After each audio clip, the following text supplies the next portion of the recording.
Welcome to the Y on Earth Community's Stewardship and Sustainability podcast series. Today, I'm so happy that we have with us Maija West. Hi, Maija. Hi, good. Nice to see you again, Aaron. Great to see you today.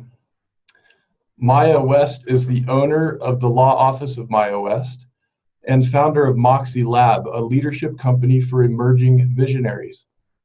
She is also the founder of the Healing and Reconciliation Institute, a nonprofit consulting firm. Professionally, she is dedicated to supporting businesses in building a forward-thinking strategy as part of their mission.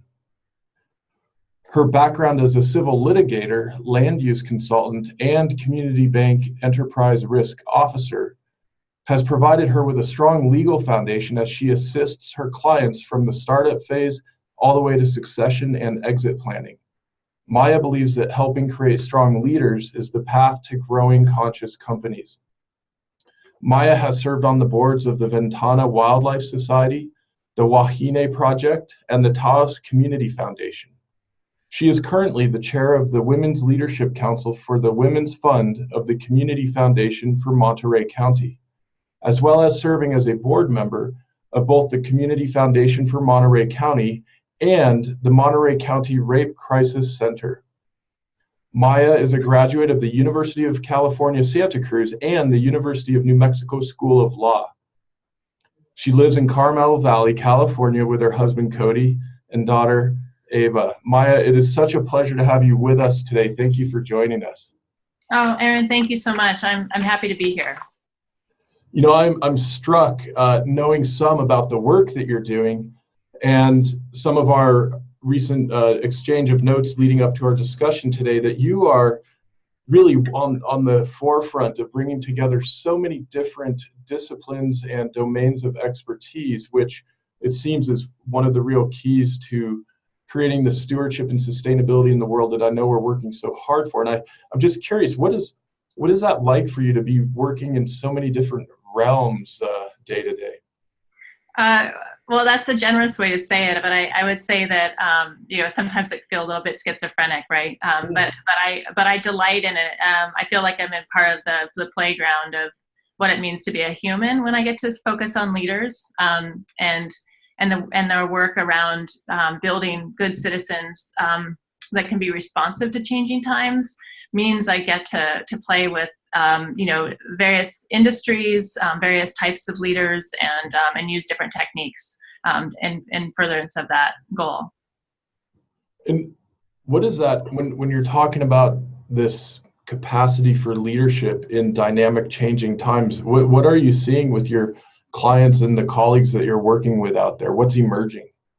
Well, one of the things that I'm seeing emerging, and this kind of comes from some of the frustrations I experienced working in the environmental movement in the past, was that sometimes it was very hard to, it was easy to advocate for something outside of ourselves, like protecting endangered species or some specific lands that were fragile ecosystem or watershed. But it was harder to do that within our own organizations or even within ourselves and our own families. And so this world of kind of what I see as emerging is truly in kind of leading from an integrated place, which means that when we're in that boardroom, when we're having to make a hard decision, that it's about our advocacy out in the field, but it's also about our advocacy for our own moral compass and having the courage to have hard conversations. And so for me, the kind of the bleeding edge of this is becoming an expert in conflict aversion and how we handle those hard conversations, because that allows me to kind of coach my clients in overcoming that so that they can do the right thing in that moment. Boy, that is so important and obviously requires so much courage. Yeah, and I think one of the things that keeps us from being courageous is that we often feel like we're alone in that. So we don't want to be that one person in the room who's saying the thing that needs to be said. And so one of the reasons that I wanted to kind of support more of an educational format in my own work was so that we could bring more people to the table, so that folks felt like they had a network. So when they need to stand up and do something from an act of courage, that they know they're doing that with a whole kind of network of people that support them or support those values. Oh, that's beautiful. So there's a real sense of stepping into a whole new community, a whole new set of relationships that are available. Yeah, because I think sometimes we pick our relationships based on job titles, or industries or convenience. And I have gotten into the practice of doing this myself and also advising my clients on this to pick their network based on their actions. So those who show me through their actions that they can actually walk the talk are my kind of people, because I'm kind of an actor myself. And so I want that in my life, whether that's my professional life, personal life, whatever. I want to surround myself with folks that are people of integrity who can actually have the courage to take those steps. And so that becomes my new network. And, you know, they can have all kinds of job titles and come from all kinds of industries. Well, that's such an important and potent point. You know, I find with the work we're doing in the sustainability arena, you know, the title CEO hardly tells us anything, right? Some of the most forward thinking and innovative and frankly competitive executive leaders may have the title CEO, while at the same time, some of the folks who are creating huge resistance to some of the change that's needed in our world right now might also have that same title. So it's such an interesting opportunity to focus much more on the actions than on the titles themselves. Yeah, and I for me, it's just helped me also with distinguishing, not to make people feel bad because they haven't been acting, if they're that kind of way, but distinguishing what someone's own way of handling conflict, because in this world that we're in, with this incredibly changing and persistent dynamic with climate change, is that we are experiencing something quite terrifying, and our brains respond accordingly. And so even though we might have somebody who may not act, you know, my people are actors, but that's just because that's how I handle conflict, as I do. But other folks freeze and other folks run and head for the hills. All of those are kind of normal brain reactions to conflict. And I think of climate change as being a very stimulating on our brain kind of event, which is because we're afraid of our future, we're worried about our children, we're worried about how we best protect animals and the environment, and all of those kind of impact us from like what we would call kind of a conflict perspective. And so, yes, I look for my crew from who acts because I do, but the folks that aren't acting maybe are doing so just because that's their way of handling the very challenging prospect that we're looking at. That is so interesting. Well, I find that there's plenty of opportunity to observe and experience a profound cognitive dissonance in these times when we are aware that we're seeing more and more systemic change, disruption in climate and elsewhere. And at the same time, for a lot of us day to day, it appears as if all is well, or it can appear that way. Yeah. And I know for business leaders, with all of the pressures and stressors of financial performance, of leading a team of people, that in and of itself is incredibly dynamic and challenging. And to layer on top of that the additional environmental and social priorities and objectives creates a pretty complex landscape for people. It does, and I as you know, we both are parents, and one of the things that we are constantly juggling is something that a lot of folks can understand, and so they can maybe relate to this example, which is that balance between my role as a parent and my role as a professional, my role as a wife, a role as a friend. You know, we get pulled in these different directions, and I think that some of the challenges that we have, and who we're kind of supporting in leadership right now, is that they kind of lead from just one, which is their professional lead.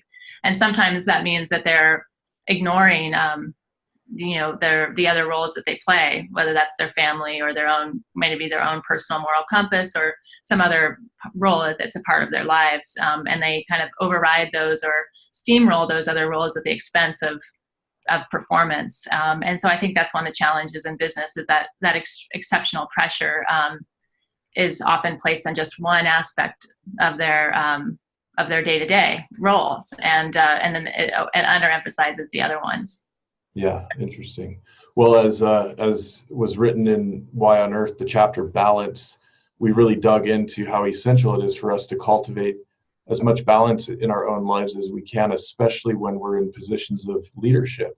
Yeah. And boy, that really is an ongoing practice, right? It's not flipping some switch and there you are.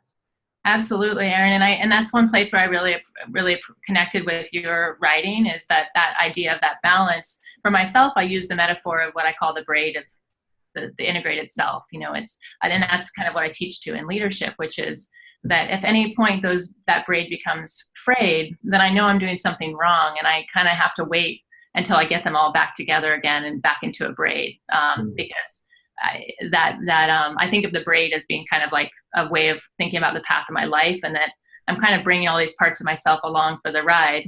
But if any one point doesn't work out, I have to kind of stop and assess myself and get the braid rebraided. And that's one of the only ways I've been able to make sure that I'm not being a total hypocrite when I advocate for my clients, because that's very common is to be a hypocrite consultant.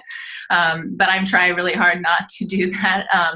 And also just to realize the challenge of that, which is that every day I'm having to also walk the talk so that I can be a model of good behavior for my clients as well. Sure, yeah, that's so important. Well, we hear that old adage about the cobbler wearing no shoes, right? Yes. And clearly those of us who are coaching and advising and consulting to other leaders, we probably have an additional call to be even more impeccable and diligent in those practices. Mm-hmm. Absolutely. I'm struck that you've got this beautiful metaphor of the braid of an integrated self. And boy, that can seem actually to make it sound very simplistic, but you have done a very deep dive into the science of the neurology of what's going on as complex species responding to various stressors. And I really want to ask you some questions about the neuroscience of all of this. But before diving into that, I also, for context, want to ask you to share with our audience, who are you working with? Give us a sense of the different clients, the different companies that you're working with and for, so that we have a good picture in mind as we get into the neuroscience. Sounds good.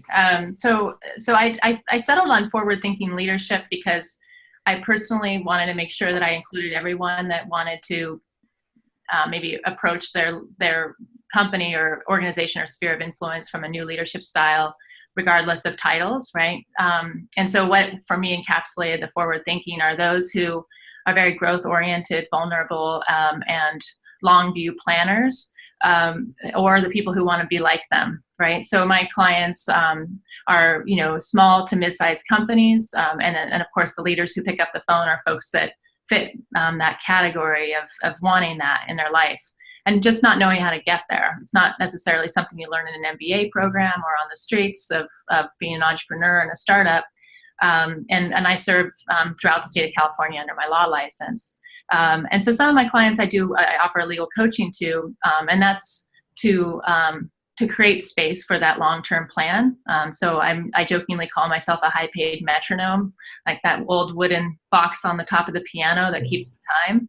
Yeah. And so I set my metronome with my clients' best interests in mind, and then I can see them on a regular basis to help support their higher view for their self and their company, and keep them on track, because it's just, making time for it is half the battle. And then, so that's who I serve. And again, everything from organic farming to, education, nonprofits. I play around a lot with the hybrid social purpose roles a lot, because I love that interface between nonprofit and for-profit partnerships. So those are my clients. And I got to those clients, and those are the ones that I wanted to be with because of neuroscience. So if you want, I can dig into that a little bit if you'd like. Yeah, let's do it. I'm so excited for this. Okay. So why did I get involved in neuroscience was because I'm a certified mediator. I've been a former litigator, years of handling conflict and supporting my clients in resolution of those conflicts. And I wanted to create my new practice around those who had a different response to conflict. So what do we know about neuroscience? This is the classic saber-toothed tiger scenario that people are getting more and more comfortable with understanding, which is that our brains were built to survive a saber-tooth attack. And the saber-toothed tiger invokes one of four responses in us. We do a fight, flight, or freeze, and then there's this fourth one called appease, which we can talk about.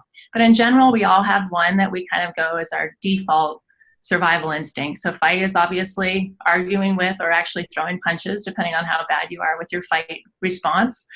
Flight is avoiding, running the other way. Freeze is being non-responsive, cognitive dissonance, memory loss, truly forgetting what happened.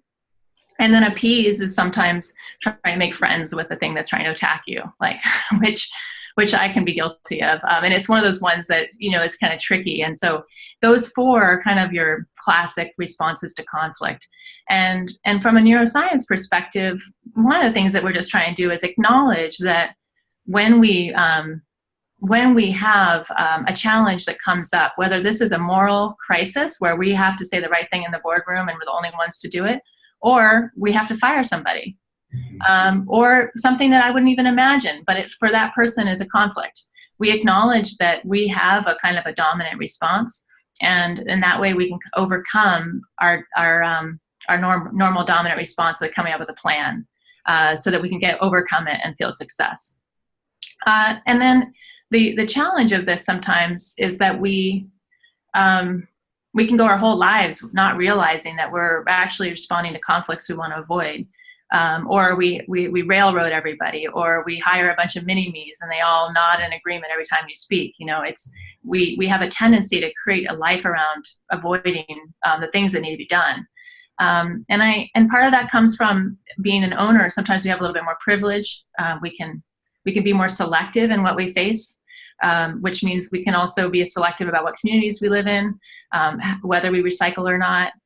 We have these choices that we can do to avoid hard conversations, avoid hard choices, or any kind of sacrifice that may need to be met in response to changing times.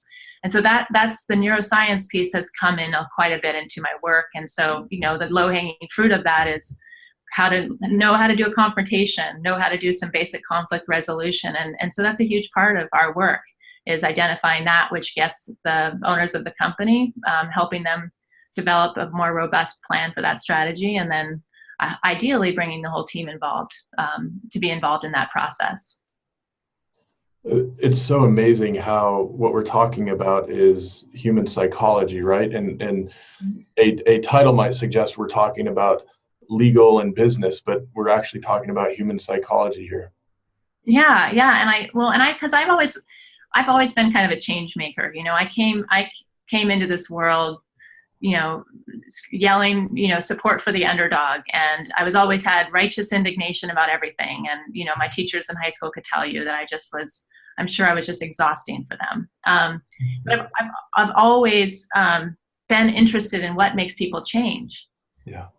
And so for me, the coolest part that was liberating in the study of neuroscience is this concept of neuroplasticity. Yeah. Which is a critical part of behavior change.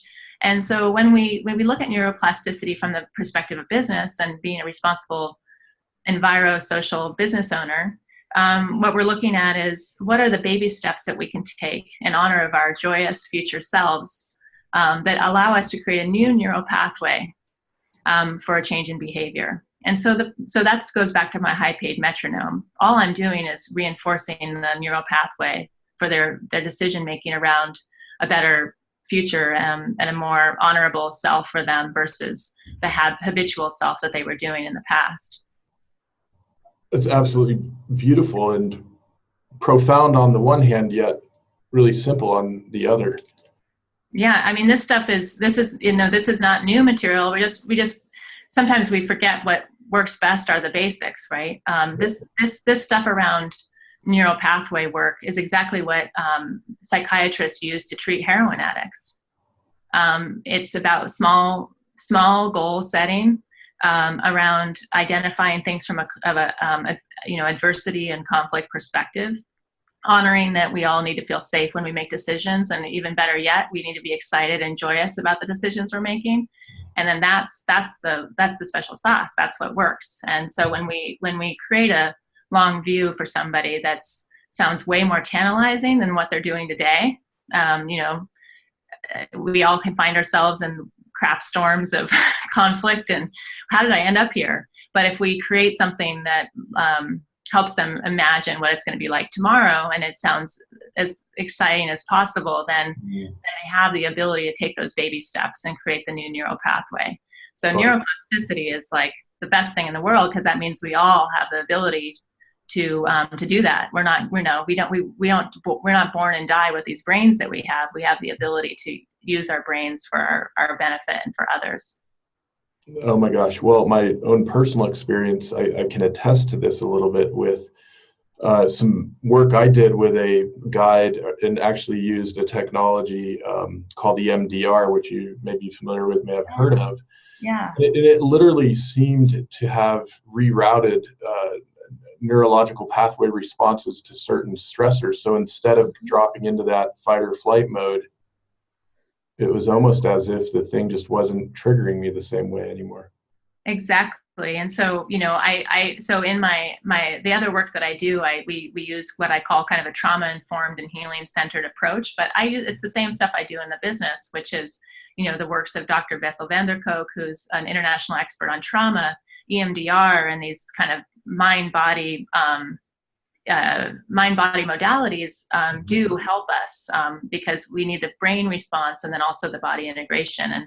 And I think that in the times that we're in, I think it's fair to say that most folks are dealing with even a minimally traumatized brain because we're dealing with quite scary things. And so our brain response to that is having a normal reaction, which is so just handling ourselves with kid gloves a little bit and understanding that the stuff that we would normally be able to handle more resiliently, sometimes we might not be able to because of these kind of low-grade fever that we're feeling with the national tenor and the international issues that we're facing. Yes. It's so beautiful, that invitation to handle our own selves with a bit more gentleness and understanding as we're each doing our best to grow and learn and change, right? Yeah, and I think we're really hard on ourselves, and we carry a lot of shame about being bad, or making big mistakes. And in my world, we try to open that up to just acknowledge that everyone makes mistakes. Everyone's a human being, and if we make a mistake, that we as much as we can, we own and acknowledge it. And ideally, we work in an environment that allows for that, because all those things help with business strategy and success. We want, as an owner of a company, I want to know if somebody made a mistake in my team, because gosh, then we can deal with it. But if my member of my team has a freeze response to making a mistake, right, I might never hear about it. Yeah, that's very challenging. Yeah. I want to ask you a specific question in this context, because I've been encountering this some myself lately, and I'm really curious what you'll say about it. My experience, and this is oversimplifying, is we could think of our relationships with people as seeing individuals kind of in three places. I know plenty of folks who are absolutely activated, who are social entrepreneurs, who are doing incredible things in their own personal work-life balance and are doing incredible work in the community, in the world, with environmental and social leadership.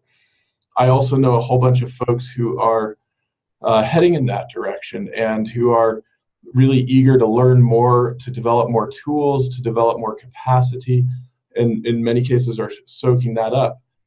And then I also encounter fairly regularly folks who just aren't there yet, and who we might say aren't convinced or aren't exhibiting a response to the reality in which we're situated as it relates to these various environmental and social challenges. And I want to quote you from an email you sent me. You said, "Action that is sustainable and lasting comes from a deeper motivator, deeper than just social approval or shame.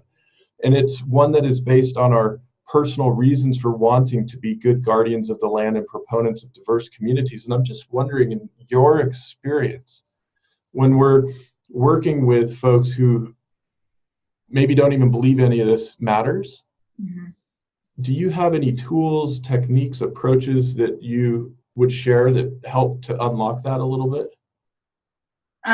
Well, a couple things. First of all, there's some folks that just can't be helped. Okay. Yeah, and that's me with my lawyer hat on, not my former social worker hat. I know where to, just life is short, and I don't need to be trying to convince anyone, because honestly, it's, we're all on our own path at our own station in life. And, some of us have the incredible privilege of getting to a place in our lives professionally where we have the resources and the energy and the time to be able to have this conversation that we're having. And some folks are truly, worried about housing security, right? So they're just focused on that. And, honestly, that's critical. They're on a minute by minute or hour weekly basis. And it's hard for them to have a longer view to see where what happens today might affect tomorrow. But for everybody else, one of the things that I have found really successful is that I work with a lot of folks. This comes a little bit more on the nonprofit work that I'm doing, but I work with folks that are white identified. And what are we doing in that space is these are folks who want to serve a more diverse population. They consider themselves progressive, maybe liberals, or good conservative church folks. But in general, they're folks that have always felt like they were good people and want to do the right thing, and they come from all walks of life, but they're white identified. And they're wanting to be better and more sensitive allies in a multicultural setting, for example, and not offend anybody, and try to continue to be helpful in those spaces. And so, and when we have those conversations, one of the things that I encourage folks to do is to first to remember that we all have our own intuition about where we should be spending our time and where we shouldn't. Our own sense of what it means to be a good citizen for us, and perhaps our own feelings about that. And sometimes it might not be so obvious. So I encourage people to journal, to explore. Some people pray, some people meditate. So, there's all kinds of ways to get there, but just having more of an internal focus in asking ourselves these questions about why we're motivated in the first place. And then for some people, especially our white identified folks, sometimes we have to go, even further back, because some unfortunately, many white folks in the United States have lost their cultural identity and lost their original homelands. They lost the storyline, and they've lost that connection. And that in itself is also a really important exercise. And so for some people, they may not know where their ancestral lands were in, northern Italy or wherever that was, but they might have a place that they went to as a young person. A place in nature that helped them feel at peace. So by doing that, we encourage folks to find that place within themselves that may be where they are motivated to do these things in the world before we ever leave the house. Yeah. Because I think that in the end is what's sustainable. We can all compare ourselves to each other. There's always going to be someone that has a fancier degree than me, who's in more publications, who's gotten some, hard to reach awards or whatever it is. And yet at the end of the day, we all are showing up with our own unique flavor. We come from our own unique lineage and our own family of origins. And that in itself is special. And I think we can have confidence in that. And so I feel like that's sometimes a longer, more lasting way for people to come to the table. And certainly, the rest of us can help support that process by not shaming people into, oh, you don't recycle your plastics, depends on where you live, Yeah. And now we know maybe, according to the news, at least this week, that might, be a challenging position even in that. And now single use might be going by the wayside completely. Who knows? But anyway, so that's a long answer to your question. But yeah, I truly encourage folks to do that deeper dive, especially white folks, because we have a tendency to reach out into other communities I get to serve a lot of Indigenous leaders and Native American populations, but Indigenous folks outside of this country too. And the thing I keep learning from spending time with them in these various capacities is, gosh, white folks, just find your own motivation and your own people. Find your own reason for being here first, and then we can hang out in this multicultural setting. Yeah, that's so fabulous. Such great advice. I want to mention that we are here talking with Maija West. This is the Y on Earth Community's Stewardship and Sustainability podcast series.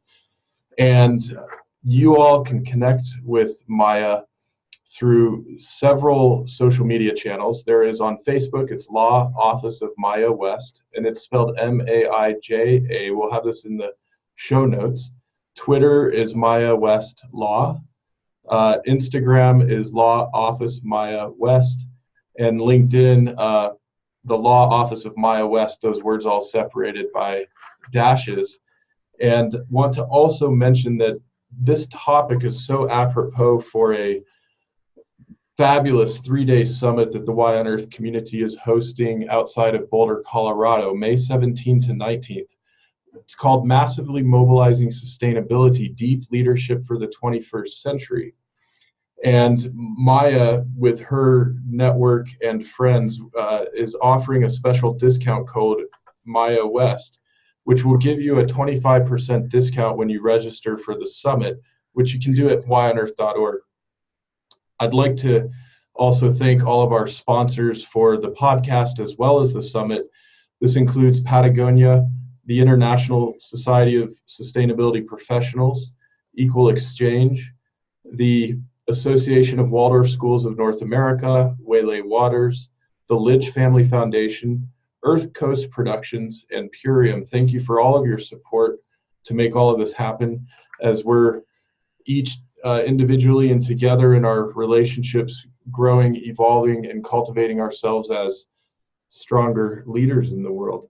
And Maija, I want to ask you on that note, you're sharing so much with us about your professional life, and I understand that you also have a teenage daughter, and I'm curious, how might you apply some of these skills and tools you're talking about in the boardroom, in the office, at home with your daughter?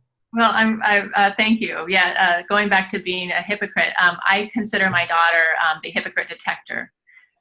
So she is, not only is she very attuned to feeling out BS among the adults in her life, but she's also incredibly honest. So I get that great combination in my household, which has just made me obviously a better leader because, again, walking the talk. She's my truth teller.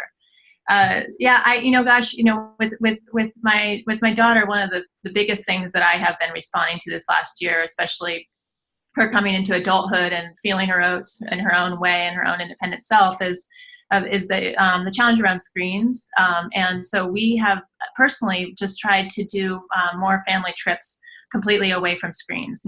Everyone benefits. My husband and I are both business owners also. So, having that downtime is just critical from all kinds of ways. But I feel like one of my biggest jobs in her life right now is for her to not give up faith. And faith in humanity. And that's actually such a huge driver of my work, is that I want her to believe that that this world is worth saving, and that it's possible. And so I try to structure almost everything I do around making sure that she feels that, and that she's around inspiring people. We get her in the mountains, we get her in the ocean.